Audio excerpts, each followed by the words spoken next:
Episode 200, and who better to separate or celebrate, not separate, Jesus, let's see how this goes. Episode Life 200 of Pride.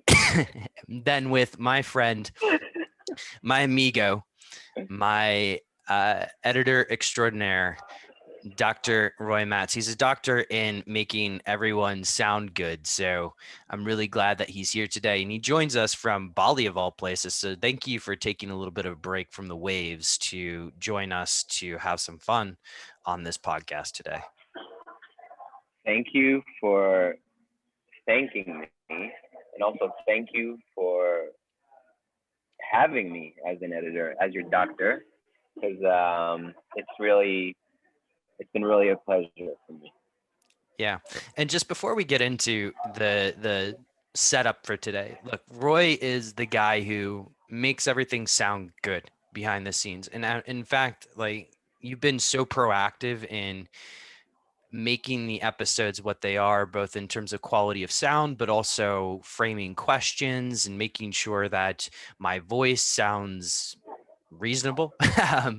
But you've been incredibly proactive. And so the way the podcast was done, even back on episodes 1 to, I don't know, 40 or something, is completely different from how we do them today.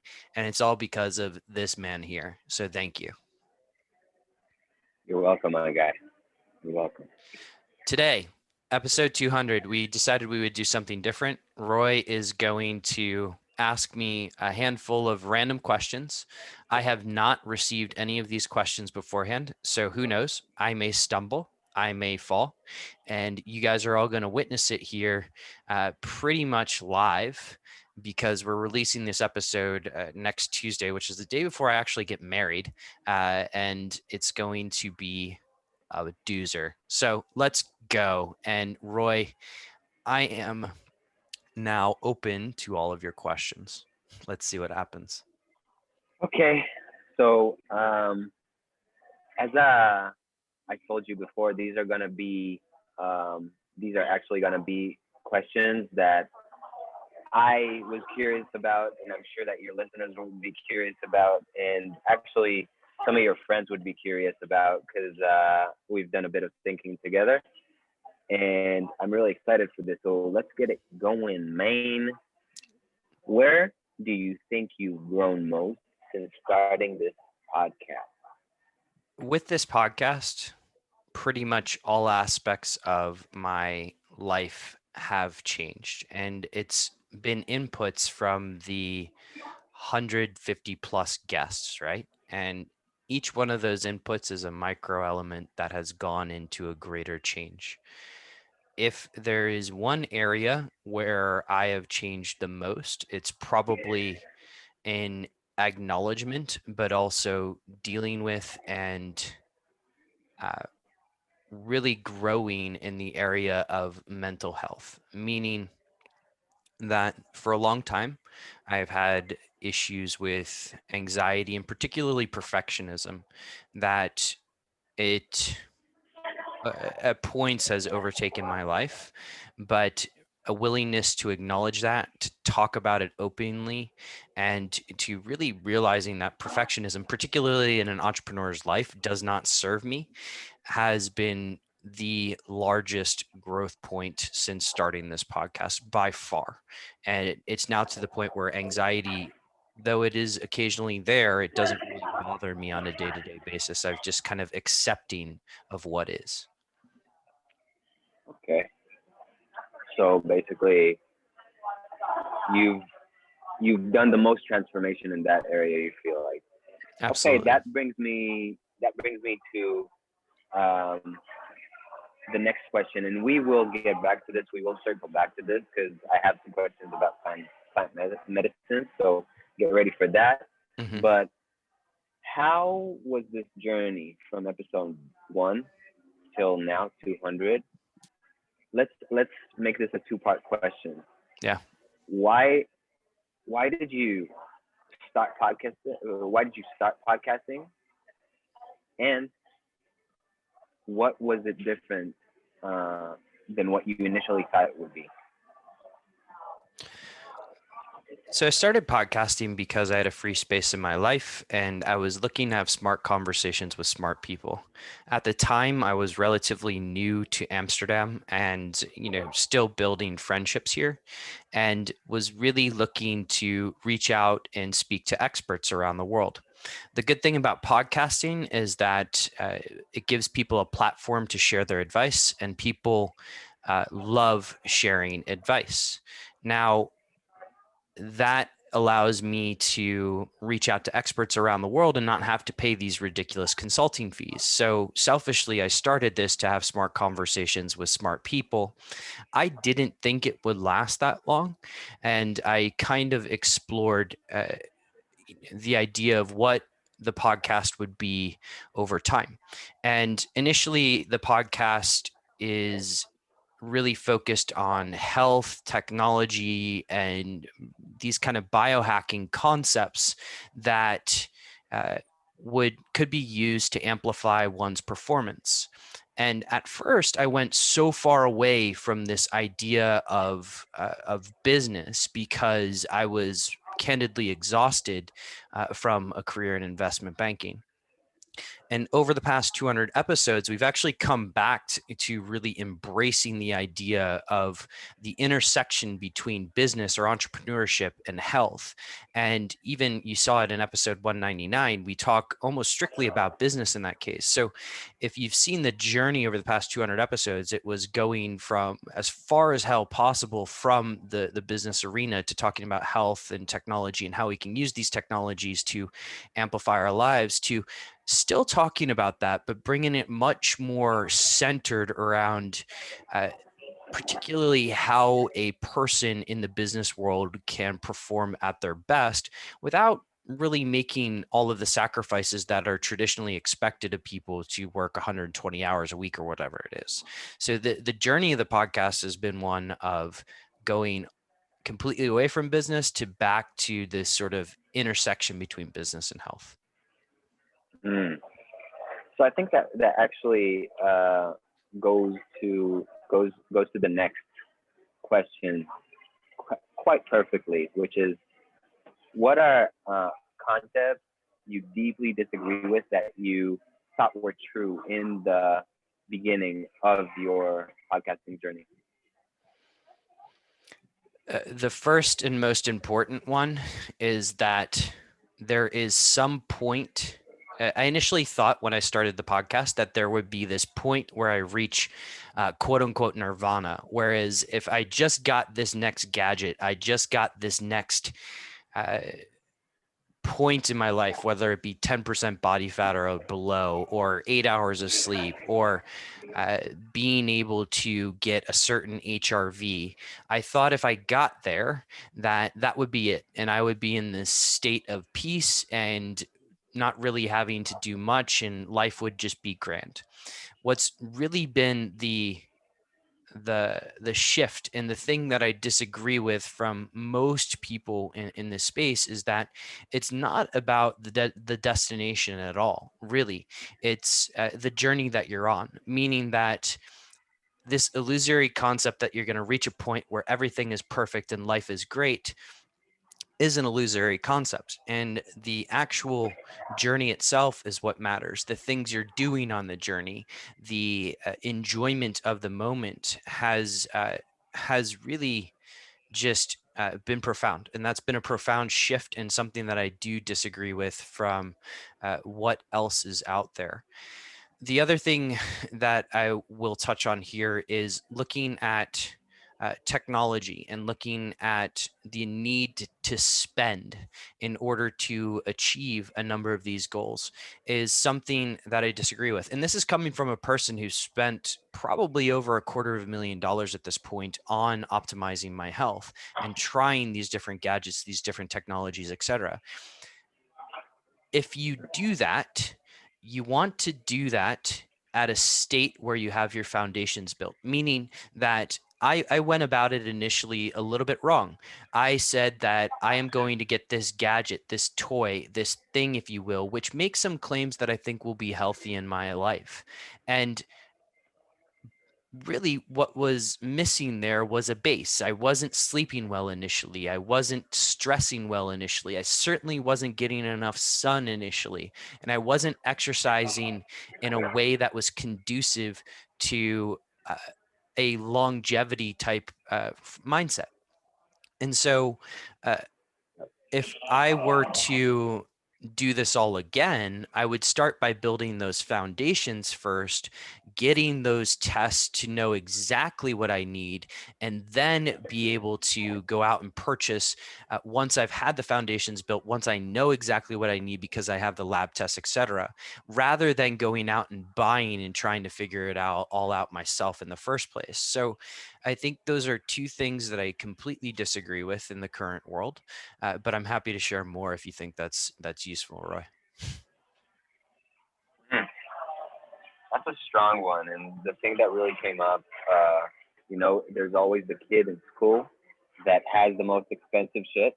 Yep. Um, that buys all the best gadgets, the best shoes, the best running shoes.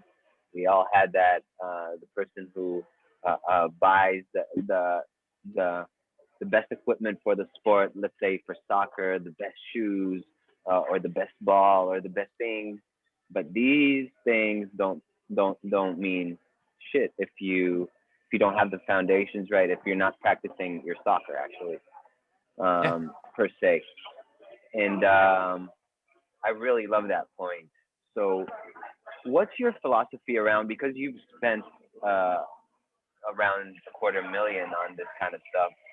What's your investment philosophy about it right now?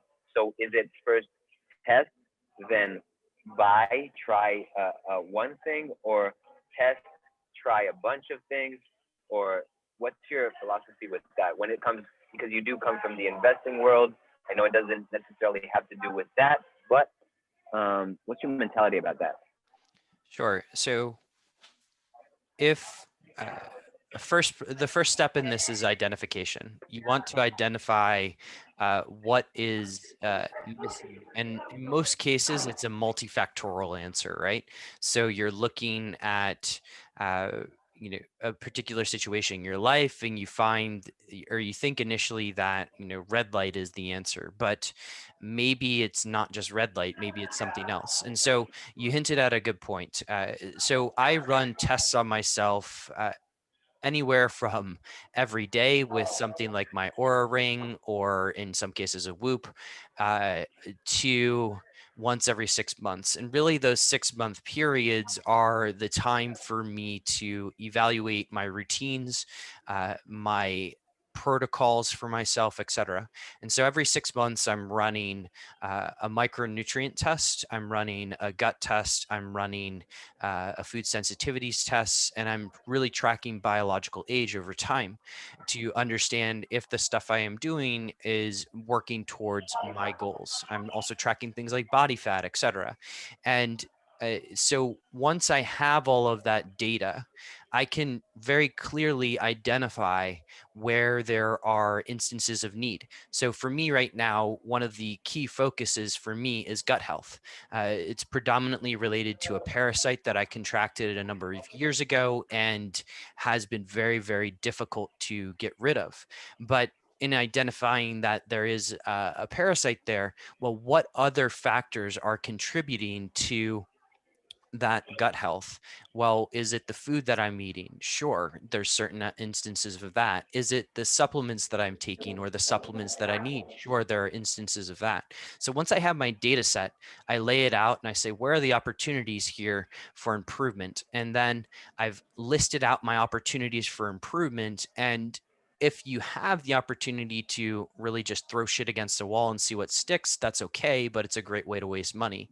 Otherwise, I can look for what is the Archimedes lever for boosting my performance in this case. Like what do I need to, what is the domino that I push that makes all of the rest of the dominoes fall, or the most dominoes fall as possible?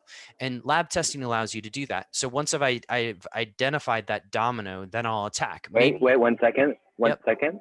What are the three tests again that you say? So the three tests are around micronutrients. So it's called a NutriVal.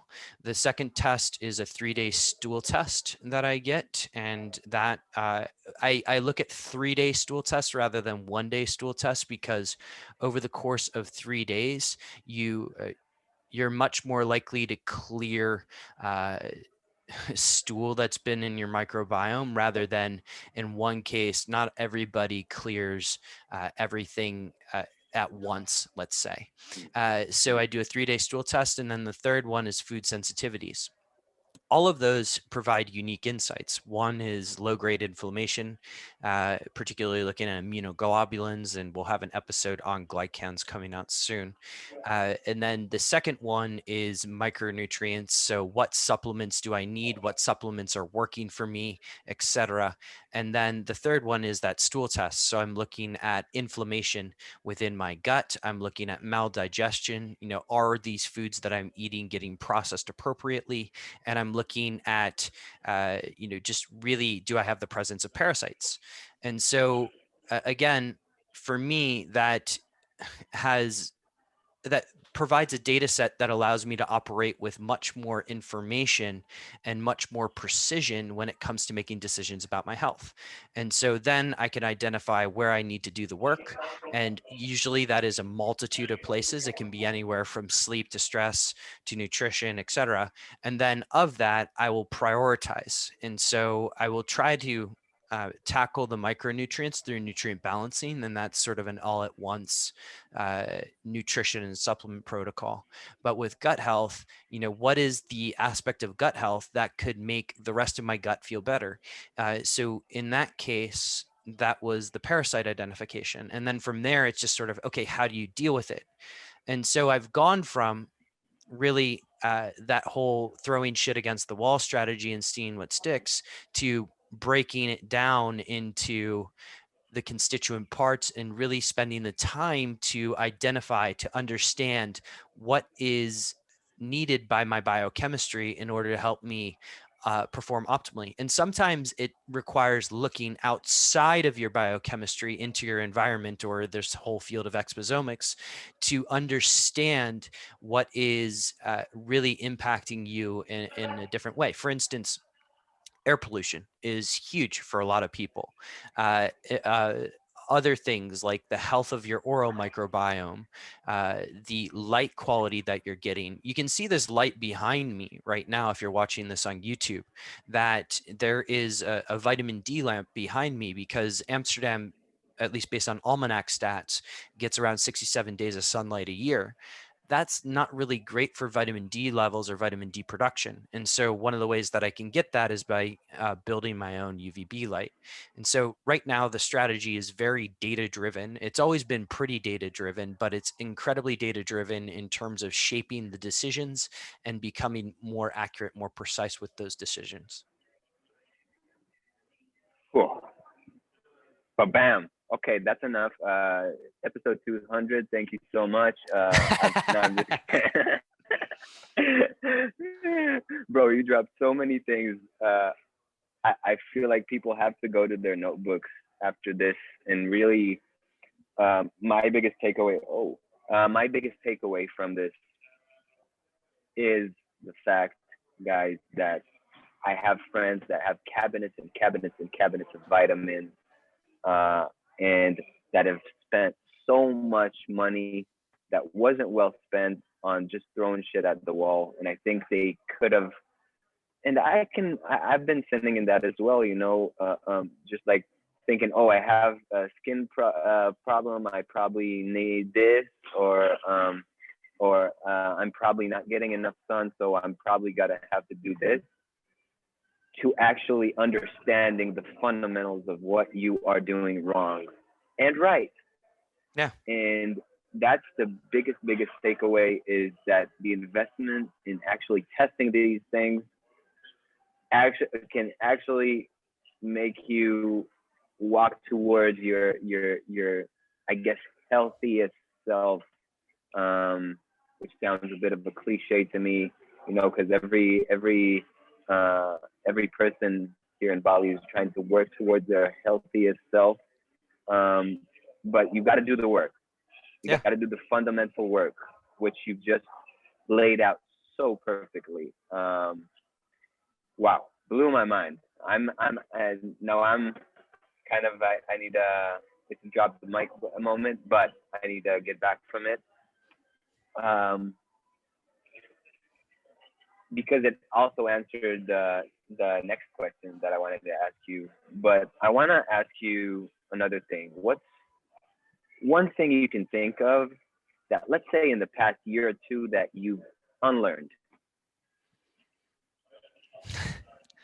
I while I come up with a better answer to this, let's the first one that comes to mind is perfectionism, of course, and I think it is something that if you're going to decide, and there's a lot of people now because the barriers to entry are lower than ever, that want to explore this idea of entrepreneurship. And if you're an entrepreneur, one of the first things that I recommend trying to unlearn is perfectionism, because you'll spend months and months and months trying to update a website because you don't think it's perfect. But the truth is, it'll never be perfect. And so just release and iterate. That is one of the first Mm, things that I unlearned, and still in the process of unlearning at times.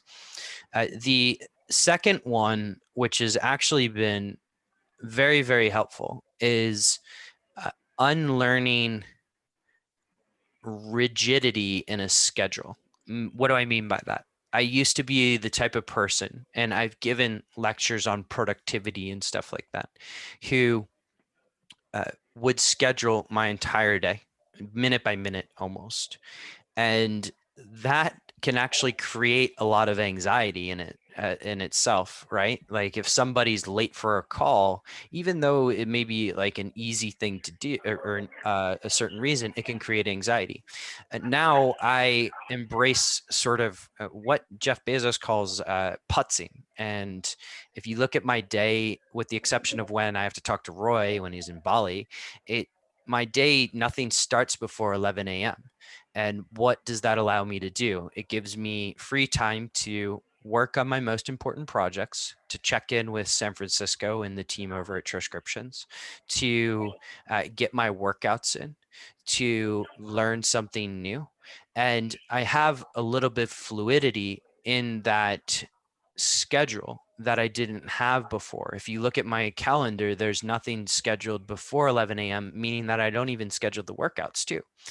Now, there is a point with people that it is helpful to schedule things. If you are inherently lazy, then it may be a good idea to put things on the schedule to force you to do stuff.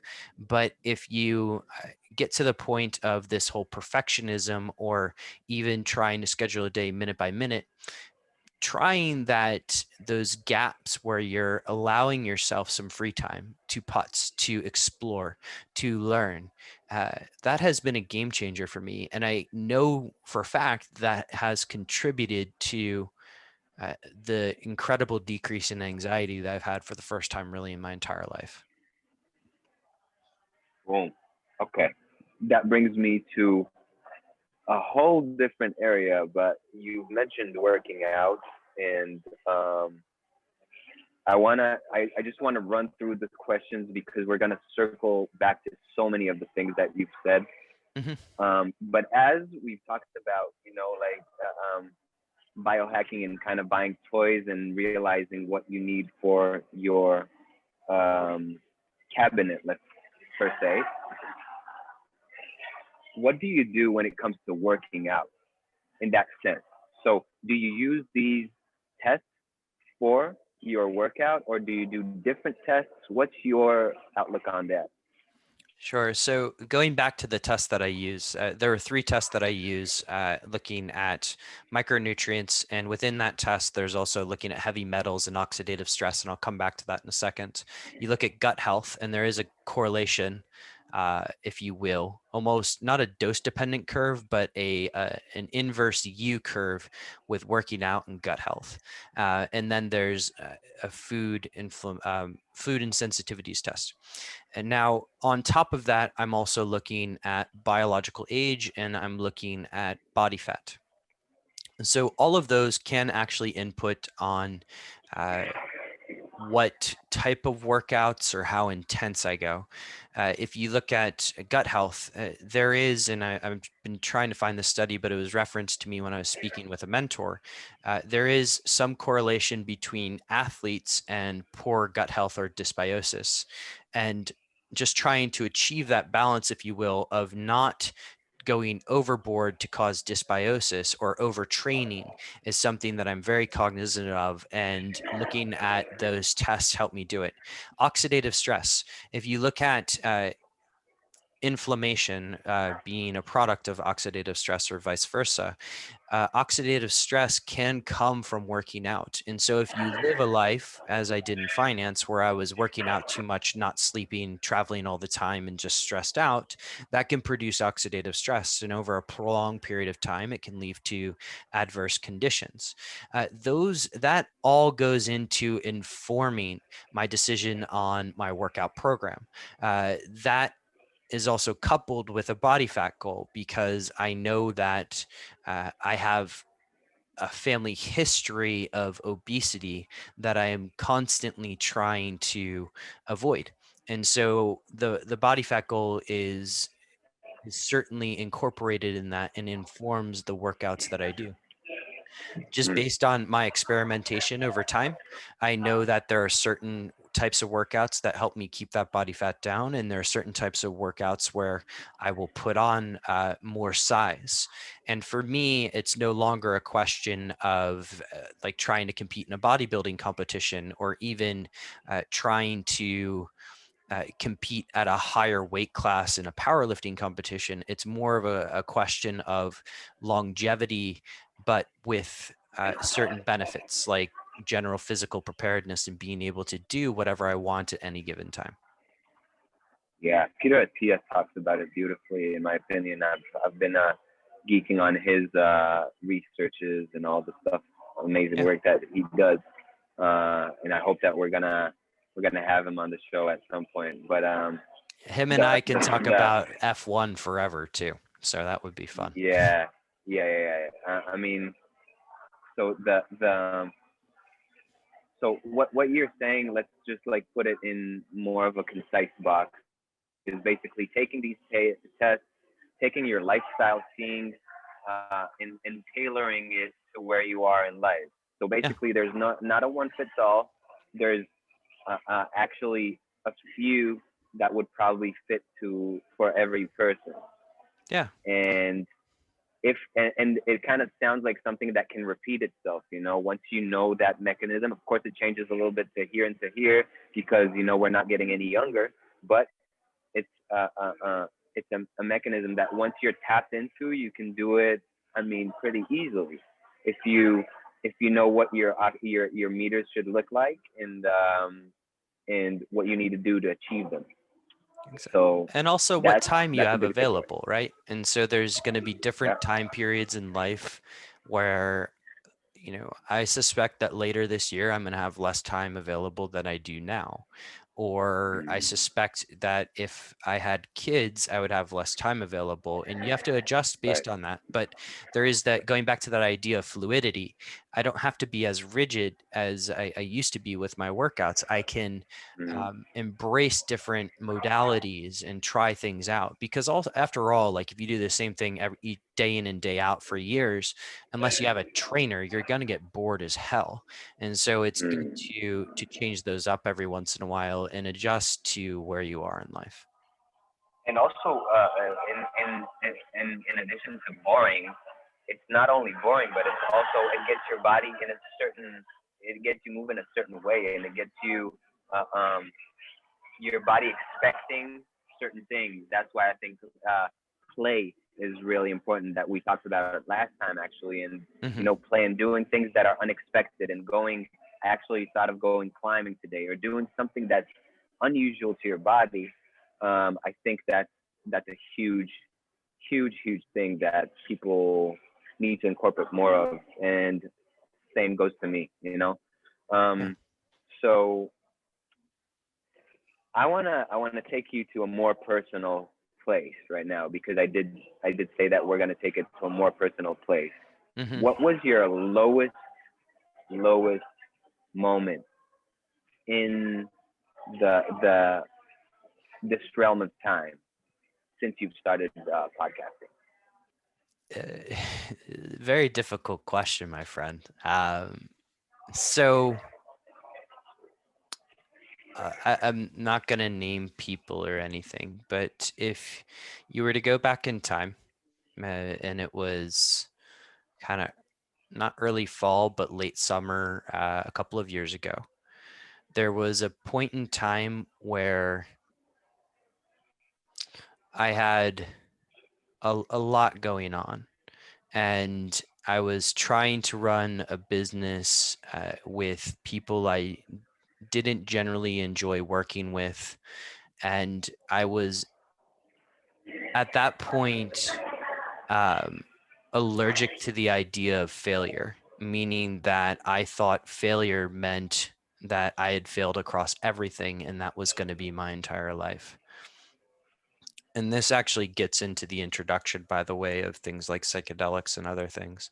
Um, and I accepted, or I took a look at the sort of playground, if you will, or the ground in the game that I was playing, and I had this moment where I just said, "Hey, what I'm doing right now is leading me down a path that I don't want to go down, and it is doing that with people that I am not necessarily fond of speaking to every day, and it is making me more stressed than happy." And that was again over a year ago now, several years ago, and with the help of a few other people that are now very involved in my life and things that I do, I decided to pull the plug on that opportunity. And by doing so, I was actually able to step back and decide what game did I want to play, because and it didn't, at that time it was very stressful. Money was going out the door because I was funding this all myself.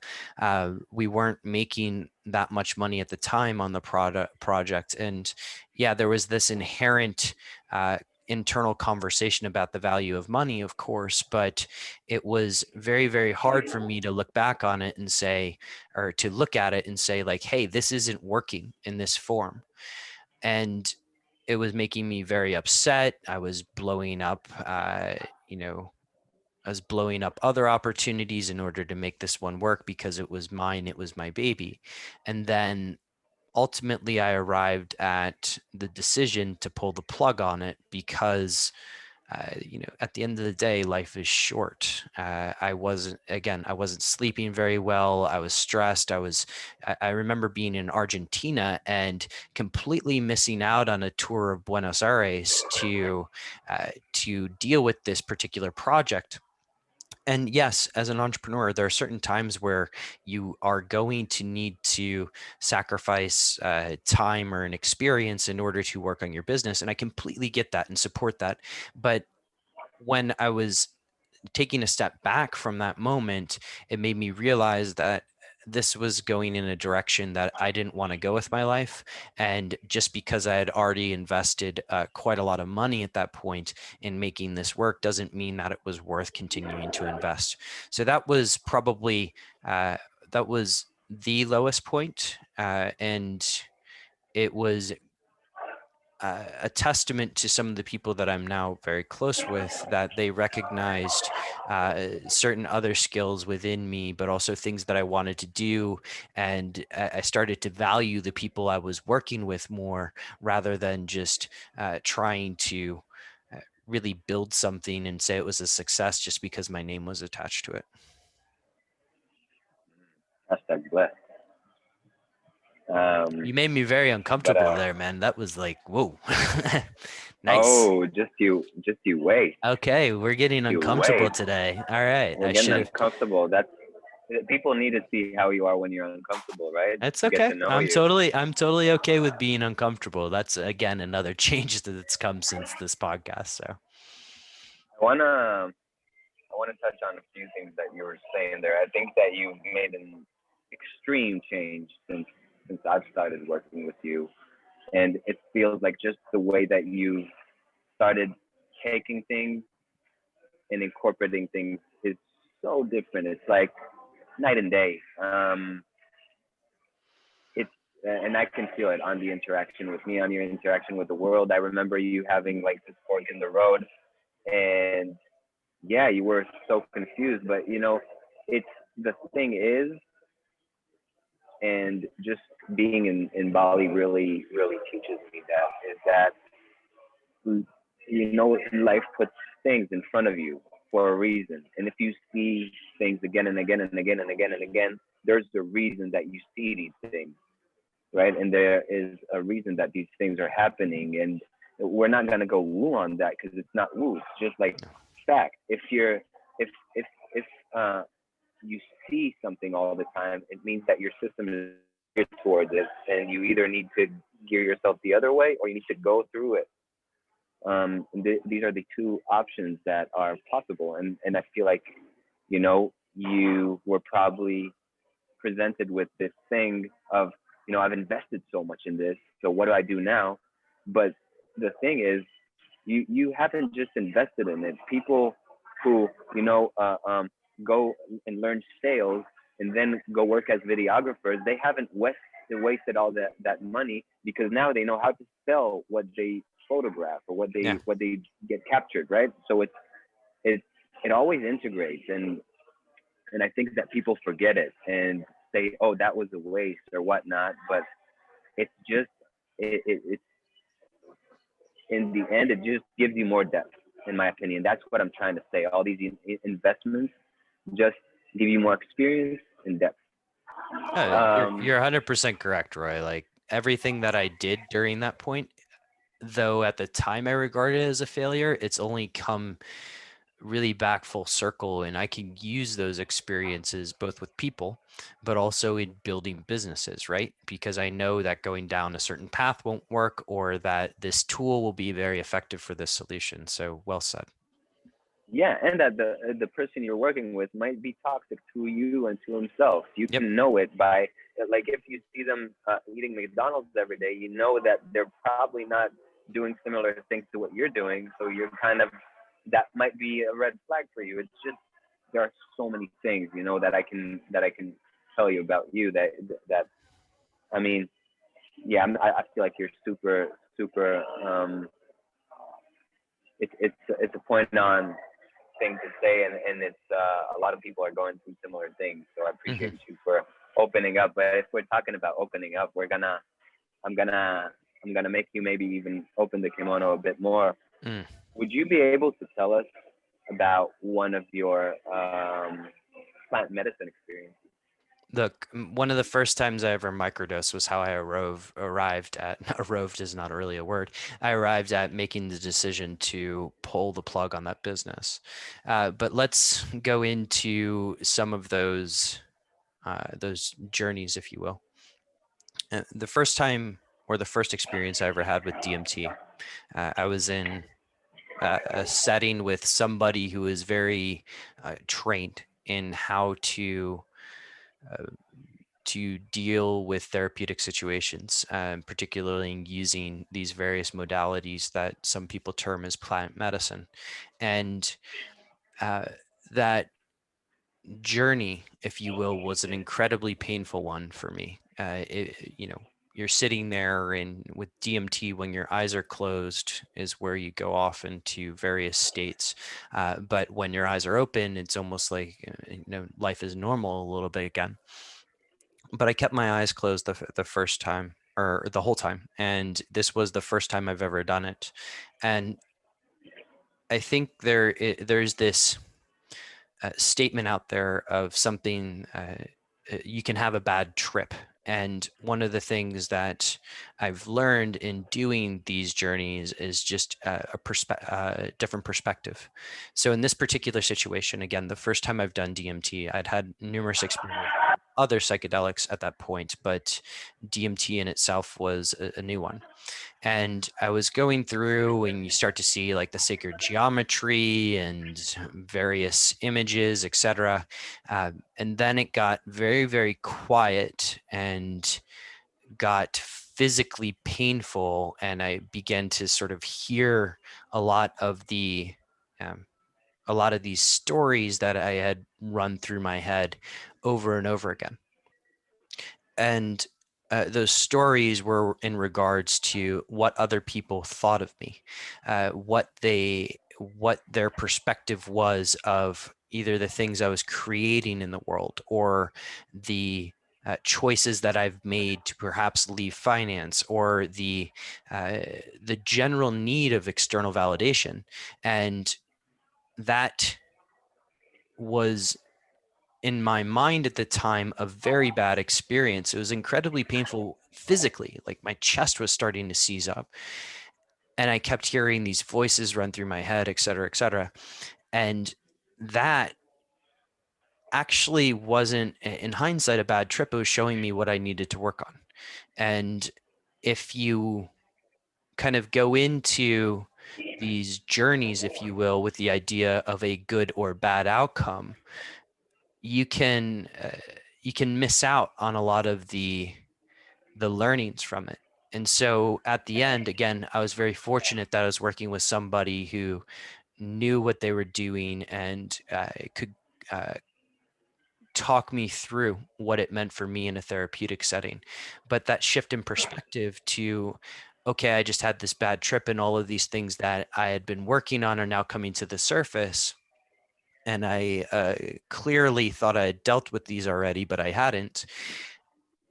To now, okay, let's focus on why you need the external validation. Why is it important? What other people think of you, etc. That was an Was that the incredibly integration? Was that the integration phase part after? of the integration afterwards, right? And getting into more just looking at that trip and saying, okay, it wasn't a bad trip because it brought up all this stuff. It just showed you what you needed to work on. And that one line, and it was one line that the person said to me afterwards, changed the entire experience. It went from being, okay, this was a miserable however many hours it was, to, okay, now I have something that I know I need to work on. And since that point, it's actually become less of a driver in my life, external validation. That is, like, yes, there's this constant battle with the ego, but in that moment, yeah, I was struggling very hard. But since that moment, I've gone down this path of, okay, what do I want, right? What do I as a person in this world want to accomplish, and what is important to me, rather than me going out and doing things to either impress my father or to impress the people around me. It's more been about, okay, what do I want in order to live a more fulfilling life? And for me, that was, again, incredibly painful in the moment, because you spend all this time, and I've already alluded to how much money that I've spent in this space trying to deal with these anxieties, deal with this need for external validation. And I think a lot of people in this space do have uh, a a need for external validation, and it's reinforced through areas like social media, etc. But getting to a space after that journey whereby it was more, okay, what do I want to create in this world? Because I know I'm pretty talented. I know I have a functioning brain, and I know I have certain interests. And that lesson was invaluable to me. That was that was how long ago? Uh, Slightly over a year. Actually, maybe even a Mm. little less. It was probably more like 10 months ago.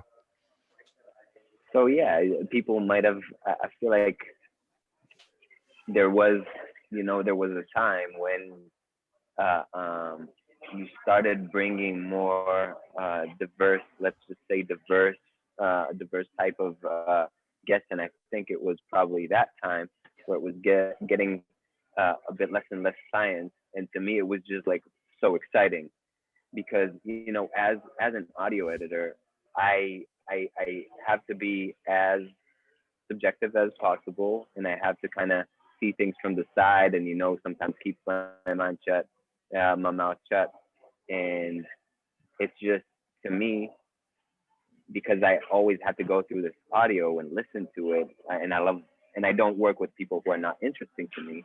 It's just so fascinating to see how people go through these transitions. Hmm. And I feel like around a year ago, if people look back, is when you started really opening the spectrum up. And to me, it was like, oh, this podcast is gaining a totally different groove now. Like Yeah. this is we're going on another level because we're getting geeky about stuff, but we're also really opening up the Yeah. kimono, as you would like to say. Yeah, you Um, know my phrase as well, right? And I think again it was more opening up the kimono to say I don't have to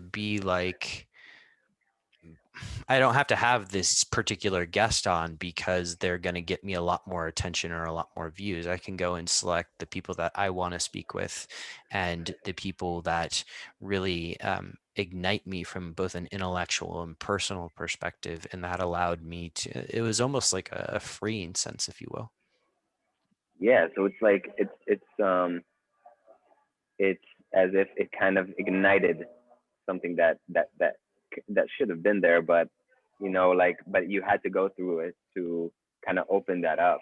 Hmm. And yeah, I find that insane. I really, you know, and for the people listening and wanting to do these kinds of experiences, I think that you would agree with no rush, like no freaking rush. If you've gotten exposed to it through this podcast or through other podcasts that you listen to, I feel like an important thing to have a disclaimer about is don't go looking for it anywhere. If it needs to happen to you, it'll draw you in. Hmm. Um, and this is just my experience. What's your experience with it like? In terms of just psychedelics in general. No, in terms of like this calling to action. If Yeah. people are like, whoa, they heard this story about your experience, and they're like, oh, that's cool. Hmm. Um, what I'm just saying is probably the seed is planted right now, Yeah, but don't rush into it. exactly. A very good point. So first, I want to acknowledge something. I am an experimenter and explorer, and I waited for a very, very long time before using um, psychedelics, plant medicine, entheogens, whatever the term is.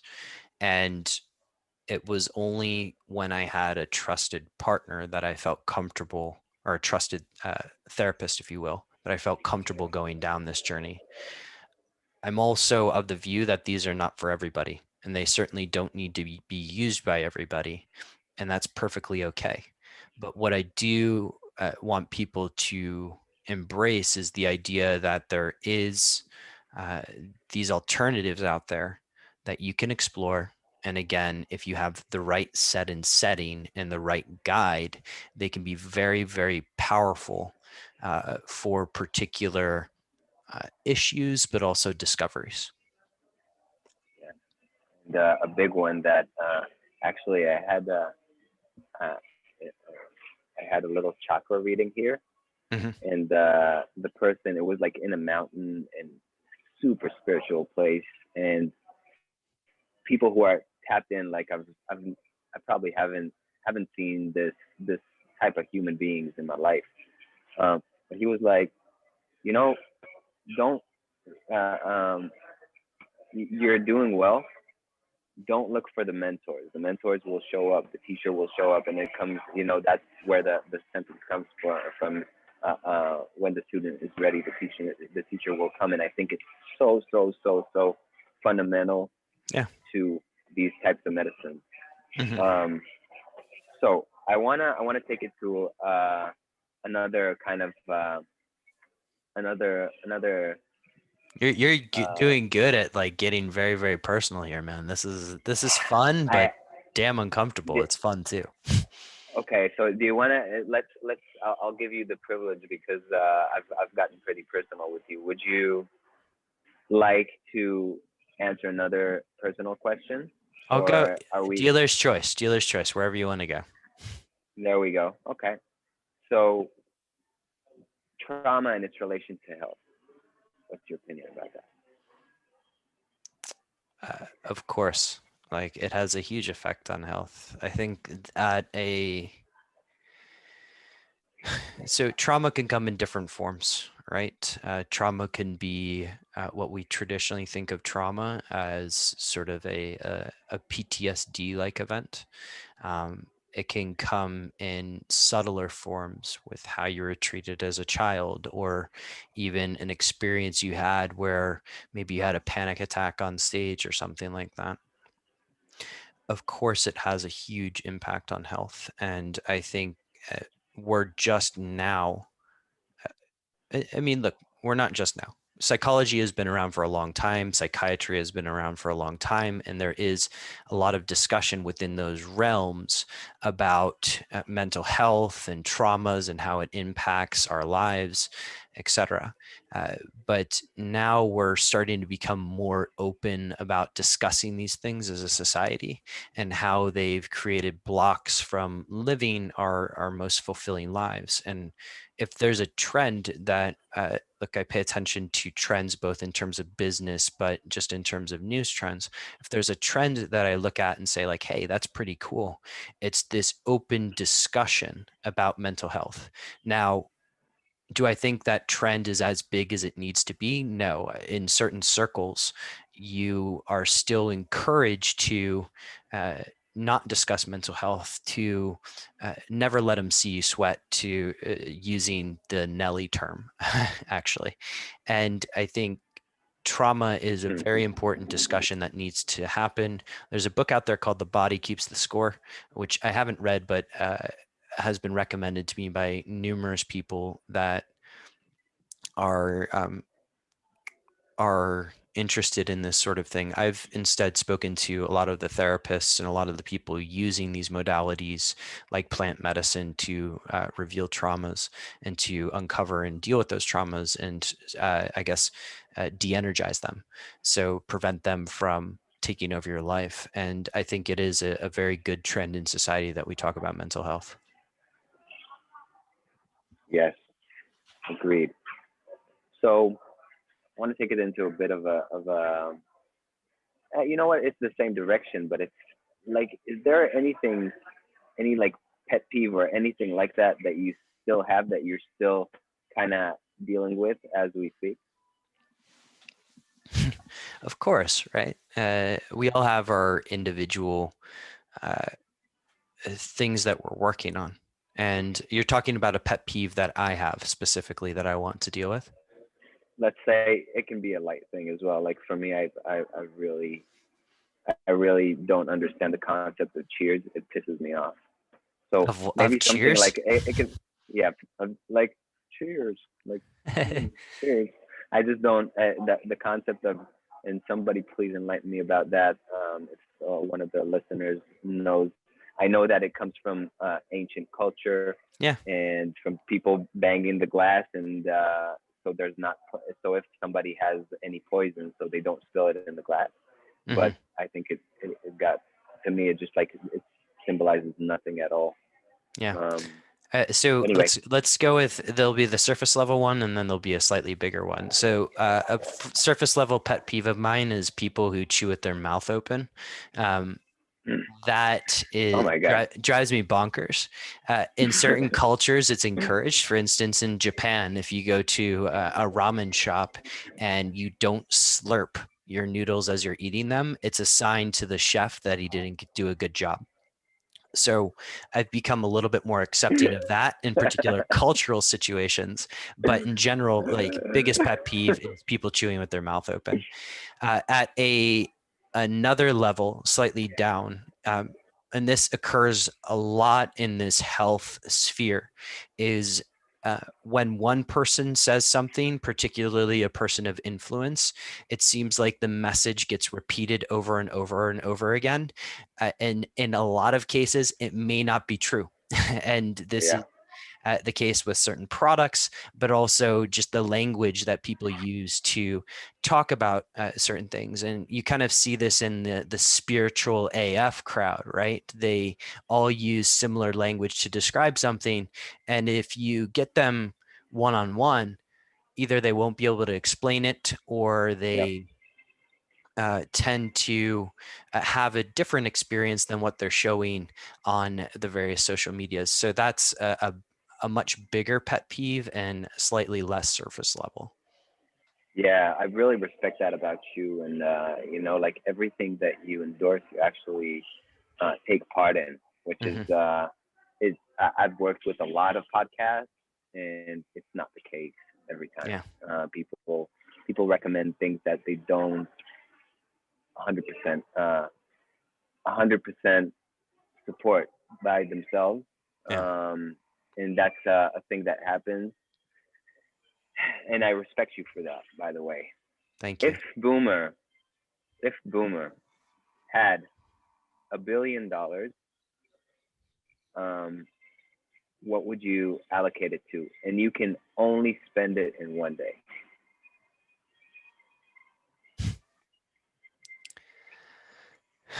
And I could only spend it in one day. Yeah. No, Look, no investment funds or anything like that. You got to spend it that's on, a cop out. real things. Yeah. Uh, the A lot of my actions today are involving everything kind of lines up to one similar mission, which is how do we move the needle on health, or how do I elevate the human experience, or what we're doing here on this planet through health. And so if I'm going to spend it, it's going to be allocated towards that goal. Now, how would I break that down?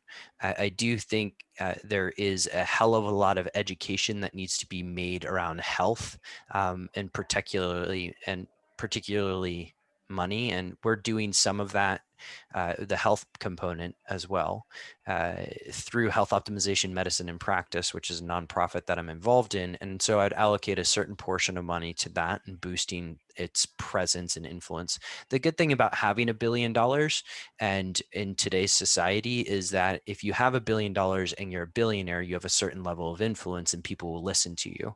So I would use that money, or the perception of having that money, first to gain that influence within the spheres that make tides really change. And I would allocate a decent portion of it towards that health education and making sure that uh, that that grew. And I would spend the rest of it on either creating products, services, or uh, or experiences that help enhance elevating that human experience through health.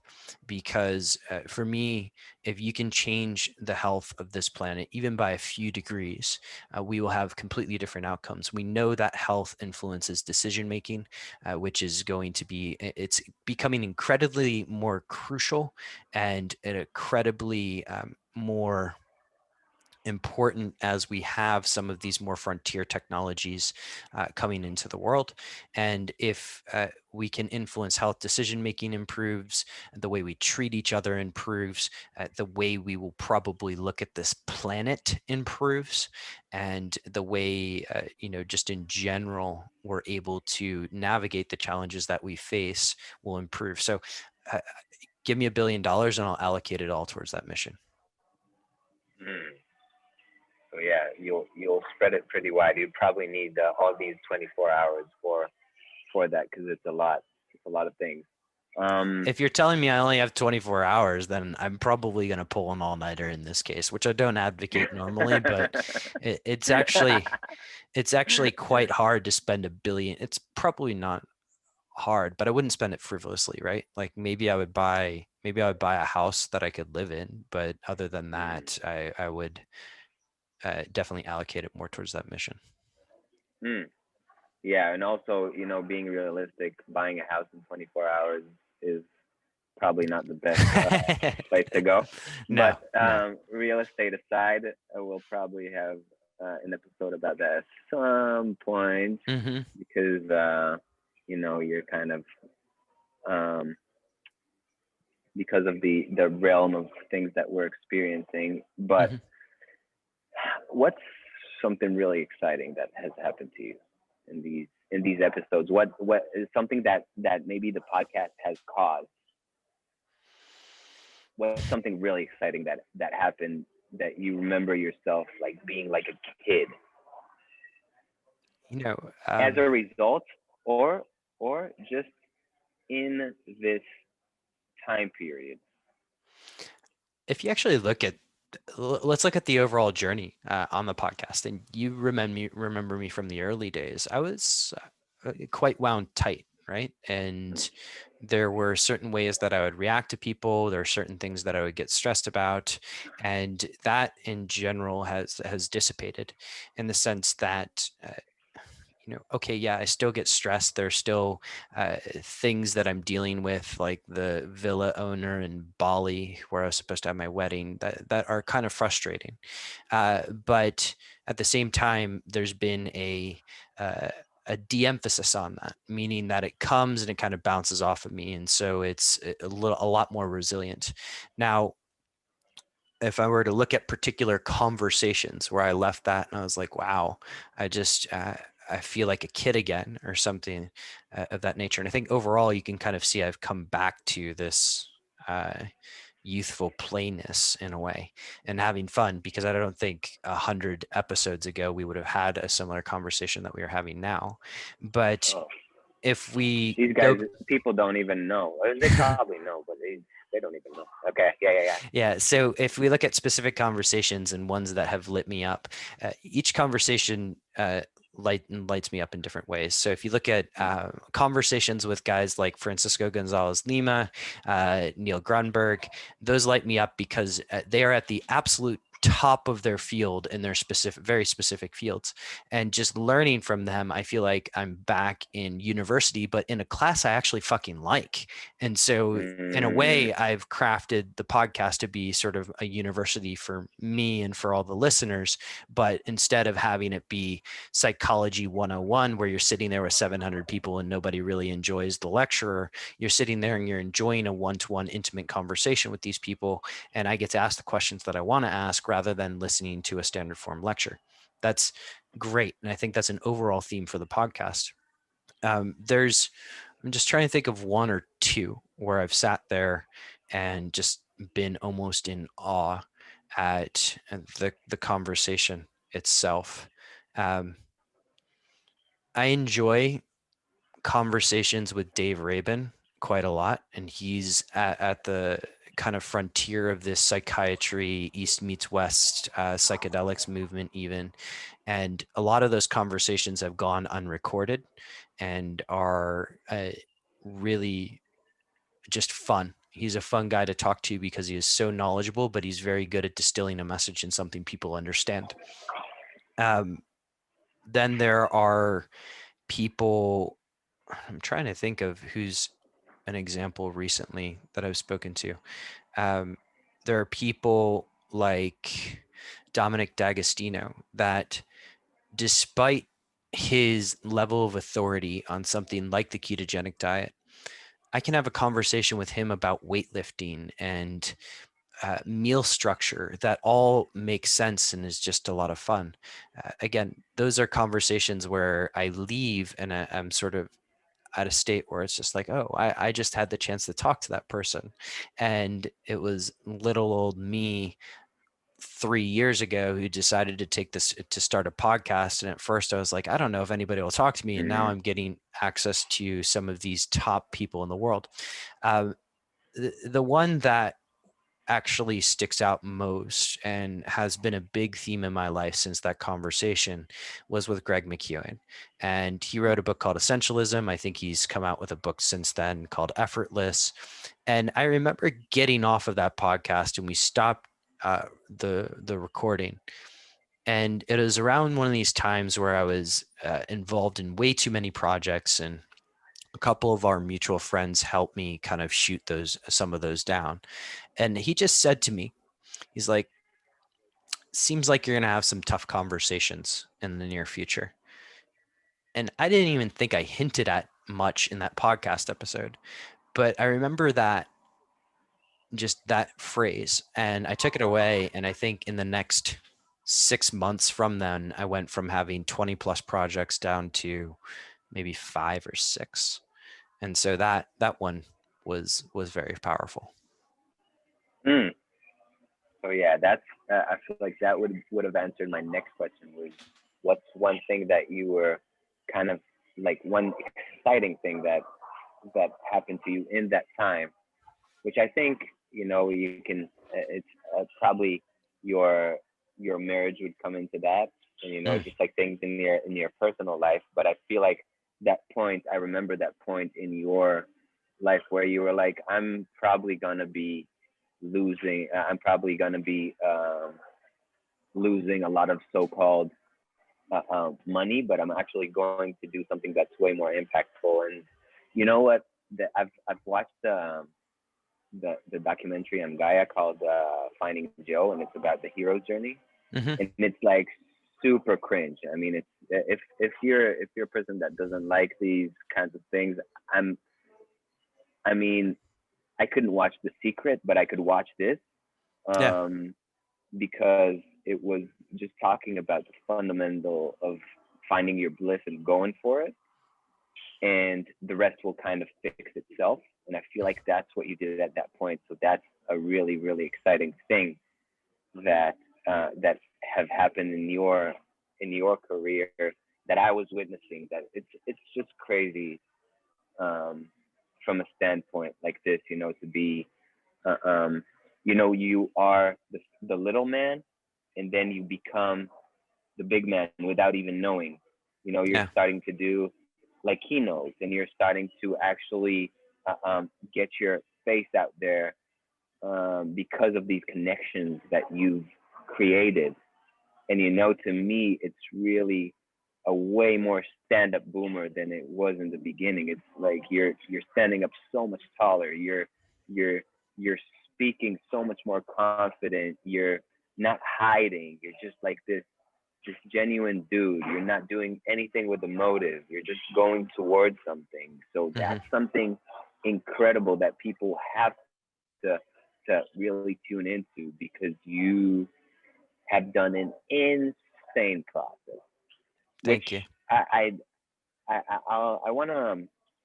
want to leave the crowd with this question, and it's I wouldn't say it's a personal one, but a it's the curveball that I'm sending you. And if you'd have to write a book about your experience from these 200 episodes, what would it be called? um,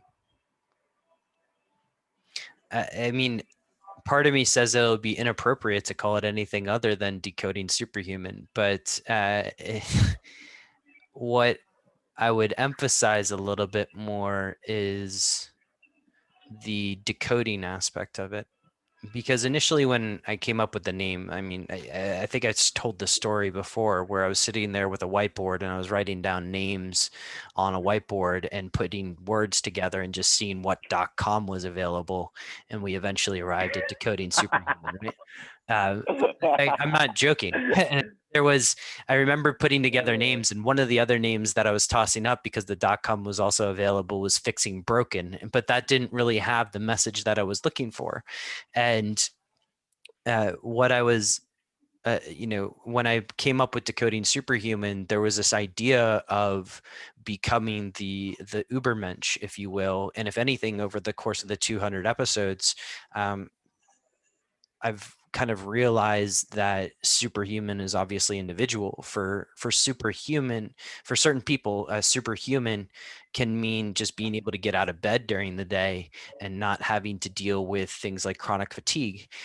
For others, it could mean running or doing whatever Simone Biles is going to attempt to do in Tokyo, those kind of things. But for me, the emphasis really becomes on decoding and decoding a process and decoding uh, just tactics, tools that people, including myself, can use in everyday life to just kick more ass, to do whatever it is they need to do better, and just decoding really what superhuman is for you. And uh, if I were to call the book anything, it would probably be uh, decoding superhuman, or You know what? Let me rephrase that question. Let yeah, me reframe that question. What would the tagline be like underneath the decoding superhuman? So what like there's yeah. uh, uh, unfuck yourself, the art of not blah blah blah blah blah. Okay, what would that be? Unfuck Decoding yourself is a great Superman one. human. Yeah, unfuck yourself is a good one. But learning to enjoy the journey is where I would probably leave it, because there, again, we live in an achievement-based society, or at least most Western societies are achievement goal-based society. And even the way our work is structured, where we work to this idea of retirement and then we're going to enjoy life, that all is supportive of not really enjoying the journey and getting hopefully getting to this illusory destination at some point in the future, in which you may die in a few years anyway. And so for me, uh, the entire experience has been about learning to enjoy the journey or staying present. Hmm. So decoding superhuman and enjoying it. Exactly. Huh. Okay. Okay. Nice. Maybe we need to work Okay. on that We one got it. before we have a New York Times bestseller on our hands. I mean, you did pull off a few moves that not a lot of people would even try. So you never know. You never know, right? That Actually, might be our I can next. re-rack. Let me re-rack on this one, because I think there's a better title that could be at hand here. If you look at the structure of the podcast over the past 200 episodes, what I've done is uh, looking to understand the way people tick, the way technologies tick, the way chemicals tick, in order to help us live healthier, higher performing lives. And over the course of that 200 episodes, you derive certain insights, you derive certain processes, you derive certain plays that you can make in order to live a healthier and higher performing life. And so I would call it the playbook, really. And then I would subtitle it Learning to Enjoy the Journey, because again, we have these societal structures that take away from the moment that we're living in and have us focus on the future. And really, one of the biggest lessons for me in doing this has been uh, moving back from those very far reaching goals in the future to a point where you're enjoying the journey in the moment. Still have those goals, but you're enjoying the journey in the moment. And a lot of what I've tried to do is give people points, tidbits, tactics, tools to help them come back to that state. Yep. All right. Anyone that wants that book, you can pre-order it today on Amazon. No, I'm just kidding. But just you know, it's again. I'll encourage people who listen to this and have gotten this far, just like hit you up and let you know that, because I can't wait to see what a book that you write would look, sound, and feel like, because you have it all when you write a book these days. And if somebody else feels like me out there, then hit our boy up. You are off. You are off the hot seat. You are off the curveballs. You are off the. These are the questions that I thought would actually touch a lot of the things that you've been through, and I'm so grateful to have gone through this with you, man. So thank you for being who you are and doing what you do. And thank you. And dude, we're not stopping anytime soon, so I hope you're up for a further ride. This is going to be a lot of fun. But thank you for everything you've done, Roy. You've really changed this show, and you constantly push me to be better, to record better, to ask better questions, to explore different opportunities. So thank you. Love you, brother. I give you a hug, but you're fucking far away right now. and it's COVID, and we probably shouldn't do that. We're gonna link. We're gonna link. It's gonna happen. We're too close for that not to happen. Exactly. All right. Should we wrap this thing up? Yes, sir. All right, homies, superhumans, everybody who's listening, if you want to check out the show notes for this one, decodingsuperhuman.com/200. Roy, thank you for being a part of everything, and we'll shout at you guys soon.